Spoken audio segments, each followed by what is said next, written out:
If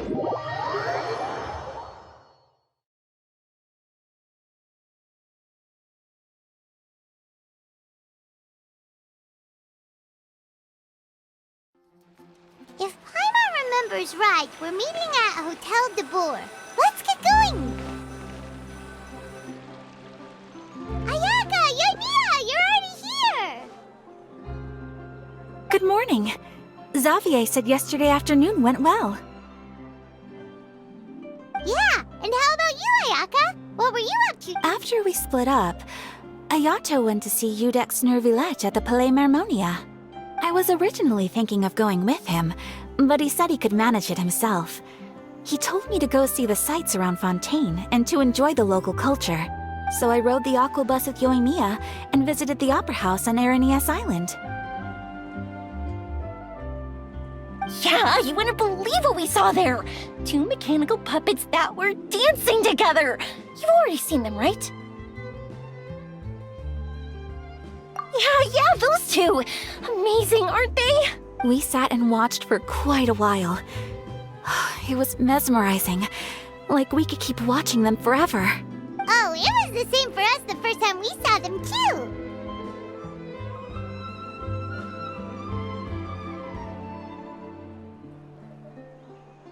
Afterwards, we went swimming at the beach! Well, diving, to be exact. It was the first time I ever breathed underwater! I held Ayaka's hand and we counted down together. 3, 2, 1, and then splash! We were beneath the waves.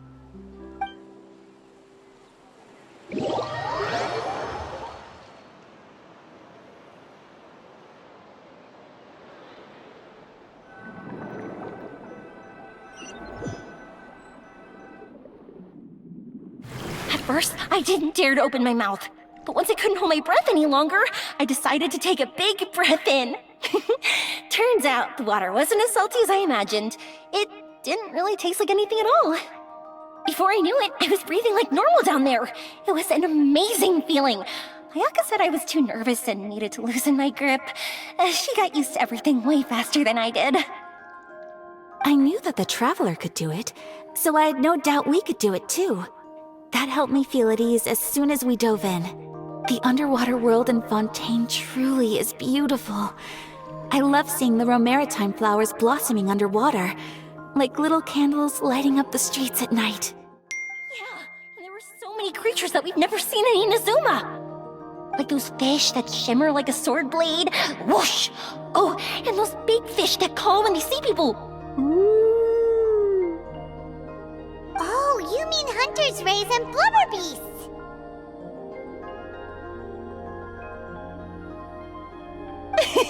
I just love the name Blubber Beast. Just wait till Pops and the others hear about this. They probably won't believe a word I say.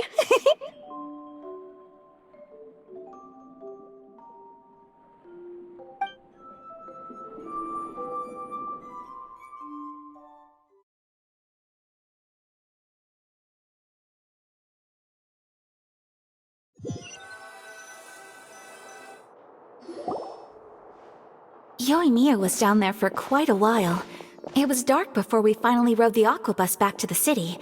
I figured she'd want to sleep in today. Yeah, even I was worried that I wouldn't be able to get up. I still felt like I was drifting in the waves when I went to sleep last night. But as soon as I woke up today, I remembered that we'd all be shooting a film together, and I was ready to go. Speaking of the film, where's everybody else? My brother and Xavier were speaking to the restaurant owner about using them. As for the others, We're here.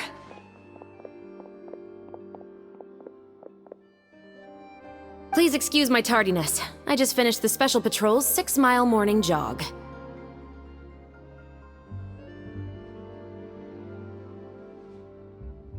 Wait, 6 miles? I'm so tired. I heard you all chatting, so I decided to come down. I sure could use some of that endless energy everyone else has. Good morning, everyone. Morning. Can someone fetch me a cup of coffee? More milk, hold the sugar. Sure, I'd be happy to do that for you. Have a seat over here so I can get started on your makeup. Ugh, the last thing I want is coffee stains on my costumes. I can get the coffee. It's the perfect job for an assistant.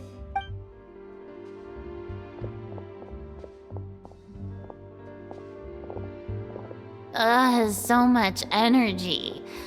Seriously, what's her secret? Oh, Yoimiya's always like that. But you sure look exhausted, Farina. It's because you're not used to waking up so early, huh? Of course not. I spent the whole night reading the novel from cover to cover, marking sections that either need to be omitted or adapted. Wow. Paimon didn't expect you to be so thorough. Well, I was the biggest star in Olive Fontaine after all. It takes more than just a pretty face to earn a reputation like that. I know how to get serious when the situation calls for it. I went all out when I was acting as an Archon, so why wouldn't I do the same for my own life? Here's your coffee, Director Farina.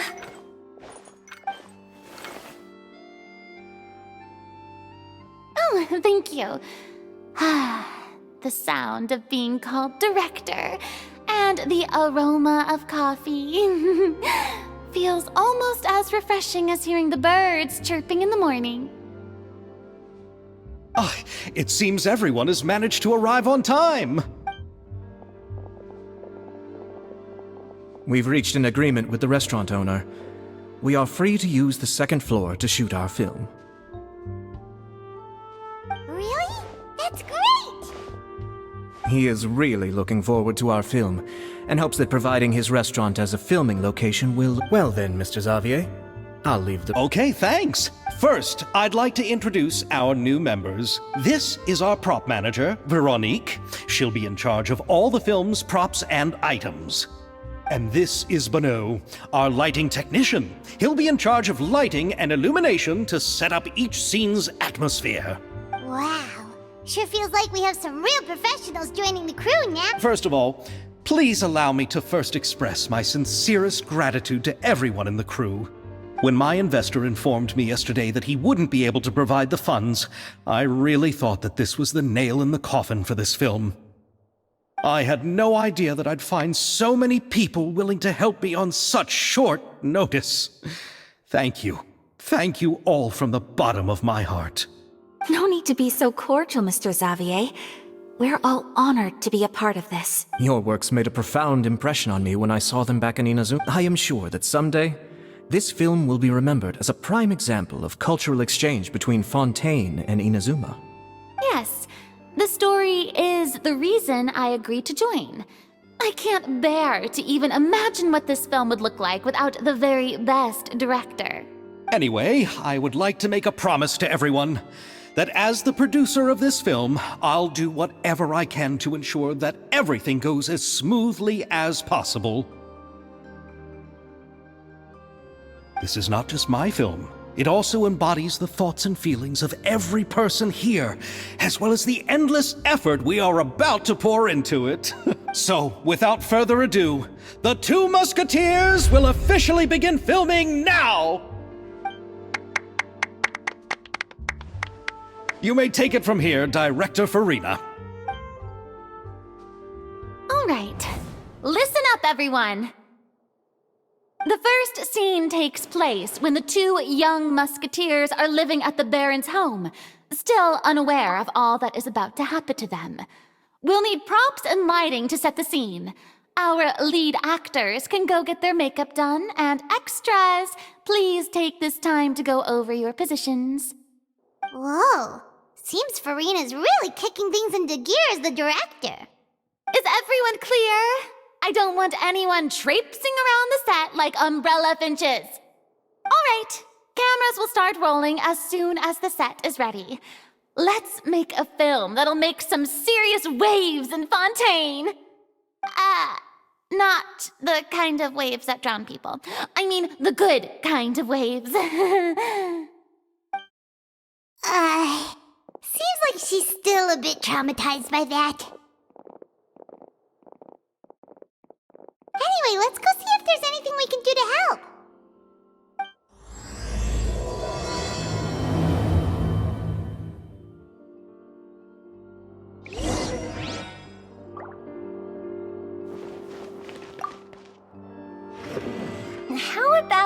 here. A little more to the left. You got it. Hey, Yoimiya, do you need a hand? No, I'm fine. You know, doing the lighting is kind of like designing a fireworks show. It's interesting to imagine what kind of atmosphere the lights will create.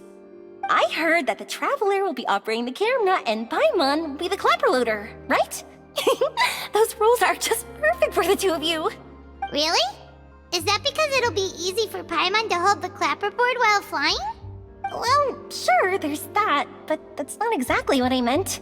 I just think that after all your journeys together, you two must have developed a super close bond and just naturally know how to work with each other. If I'm not mistaken, the director will want the cameras rolling as soon as the clapperboard goes clack.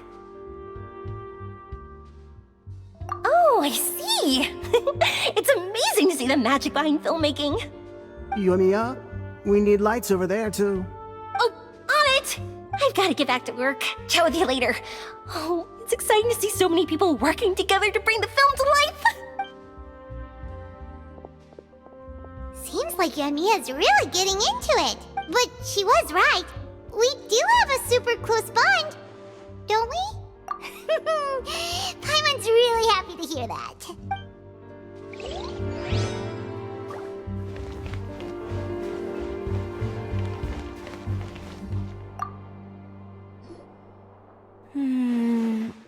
Ayaka has mentioned you to me before. She said that you two were great friends when you were kids. No talking. I'm thinking about how to do your eyeshadow. Ah, yes. To achieve a more young and naive look for this scene. Are you saying the wrinkles around my eyes are too deep? You just have too much of a calculating look in your eyes. You sure don't mince your words. It seems you really haven't changed much. Quiet.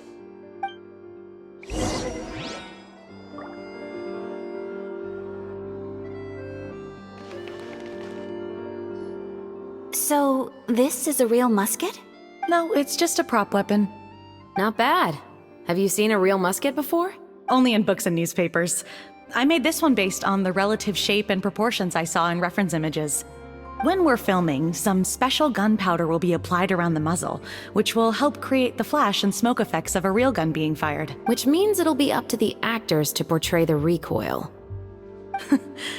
That's right. The sound effects for gunshots will also be added in post-production. Thank you, Veronique. I think I know where to start now. However, the musket's gears and firing pin could still use some work. Adding some wear on the metallic components will make them appear more realistic. Also, be sure to rub the muskets with some oil each time before we start shooting. That'll give the impression that the firearms have been well maintained. Good point. You seem to know a lot, Miss Chevres. I assume you use these types of firearms on a regular basis?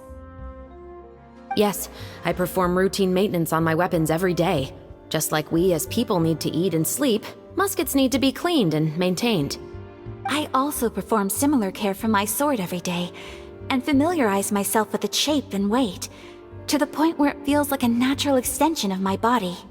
Yes, this way, our weapons will never betray us in the heat of battle. Yes, well said. It seems we have the same philosophy on this topic. Oh, sounds like they found a common interest to talk about. Though these props differ from the muskets I use, I can still give you some pointers. Good. I look forward to your instruction. First and foremost, never point the weapon at anyone, regardless of whether it's a real or prop weapon or whether you're holding it or it's on the table. This holds for any time when you're not actively engaging an enemy. Okay, understood. When aiming the musket, extend your arm so that it's level with your shoulder and use your eye to look down the weapon's sights. Like this? Not bad. Now, try saying your lines. This is the end of the road for you. Good. Now turn your body a little. That way, you'll give your enemy less of a target to work with. And relax your shoulders. Here, allow me to demonstrate. This is the end of the road for you. Huh. Excuse me, Miss Chiori. Director Farina, there's something I wish to discuss with you. Oh? What is it? Like this? Yes, much better. What do you think? I do see your point. But are you sure you wish to do this? I believe it would be most fitting. Well, if you insist. All right, I understand. Miss Ayaka, Miss Chevris, could the two of you please come over here? Huh? What's going on? Are we gonna start filming now? Let's go see. What is it? I have a question for you, Miss Chevris. Would you be willing to play the role of a musketeer? What? To clarify, I would like to turn over my role to Miss Chevris.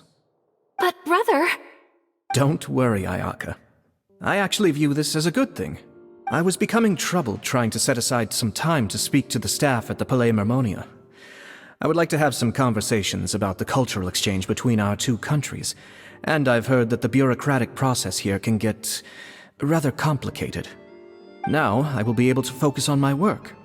Besides, you also know that I'm not really one for public performances. Are you really sure?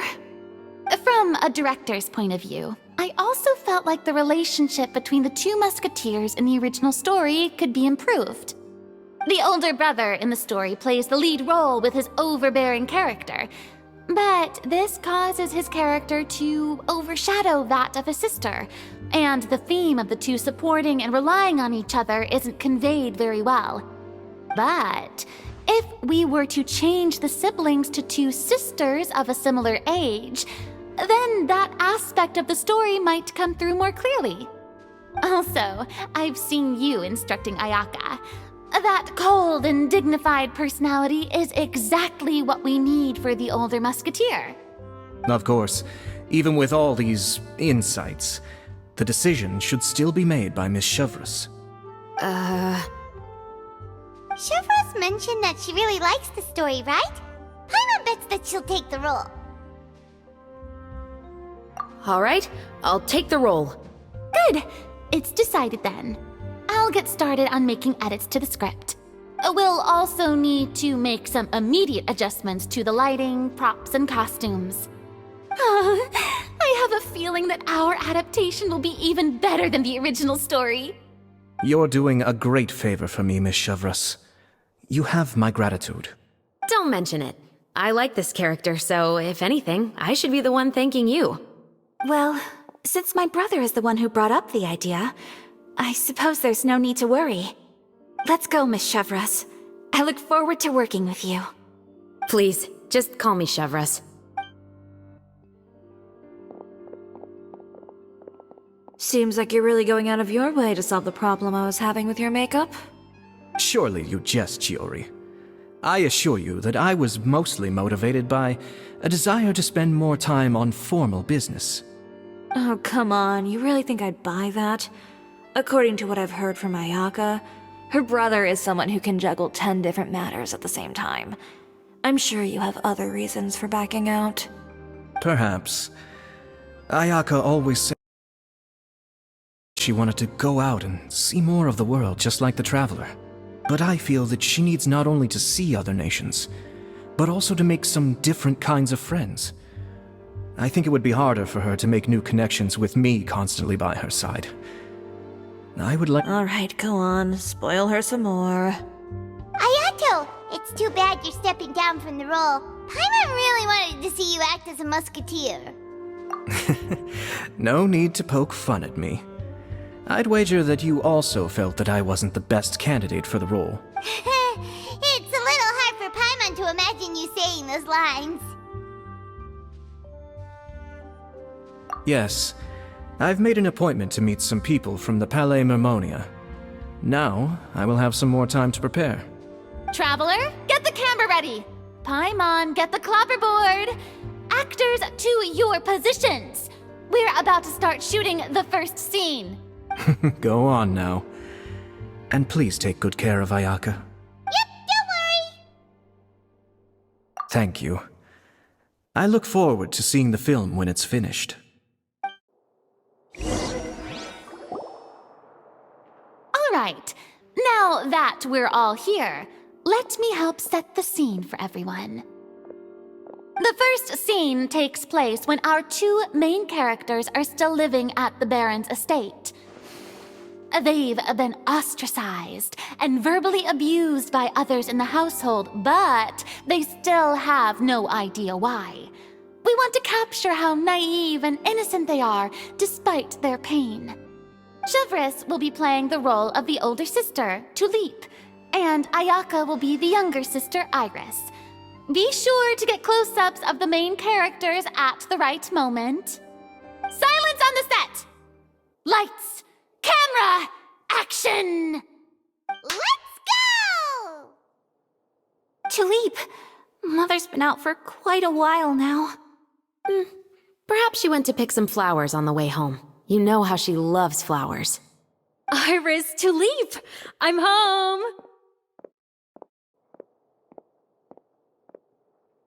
Mother! You were out for so long, we were beginning to worry about you. I'm sorry, but I'm back now, safe and sound. Here, I brought your favorite treat, apple turnovers. Mother, what are those bruises on your hand? Huh? What bruises? Oh, I must have bumped into something while I was working yesterday. But I didn't notice them this morning. Then perhaps they're from when I accidentally tripped when I was out just now. By the way, did you have fun playing at home? What's the matter, Iris? Well, we've realized that no one really wants to play with us. They even took Iris's doll and spat at us. And they even called us names. They said we were...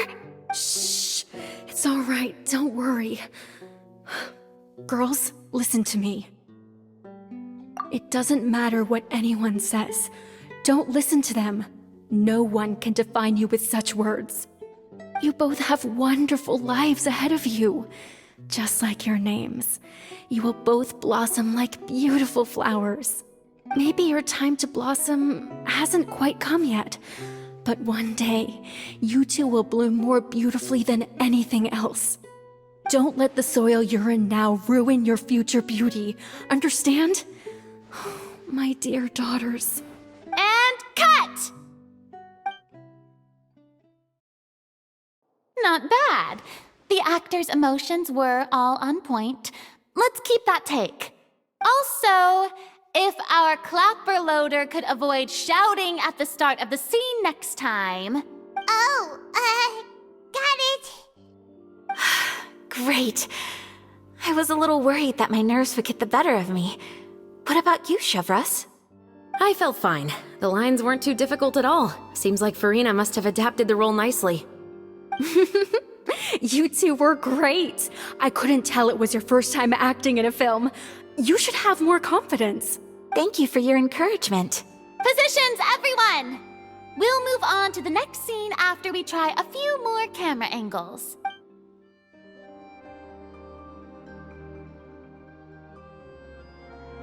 This scene is when our two characters return home, only to discover their mother has been murdered. Ready? Lights! Camera! Action! Mother, we're back! Mother?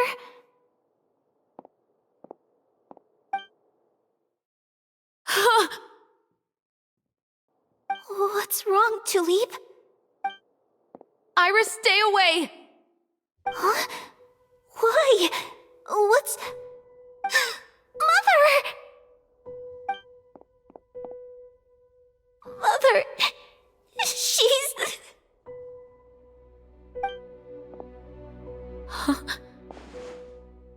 There's poison in this cup. Huh? I could have sworn I've seen this kind of cup before. Those aristocrats. They didn't even try to cover up their actions.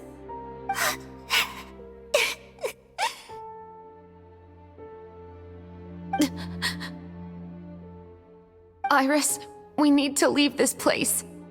Leave? But now that Mother is gone, where can we even go? Anywhere. All I know is that we can't stay in this house. But are we just going to let them get away with this? We'll have our revenge, I promise you. Just not right now.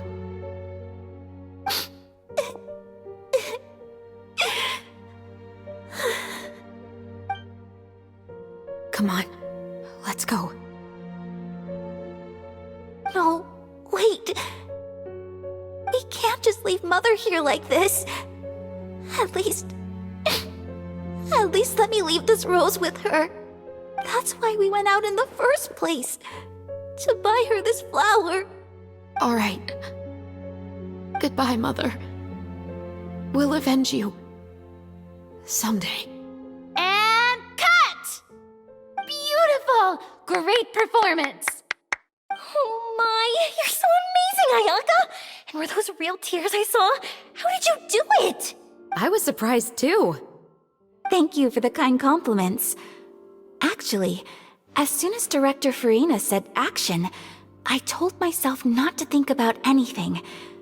I just felt the weight of the moment and became the character. It's quite similar to practicing the art of the sword. You clear your mind and focus only on what's happening in front of you. Ayaka's performance was amazing. Have I discovered an acting prodigy? Pipe down, everyone! We need to move on to the next scene!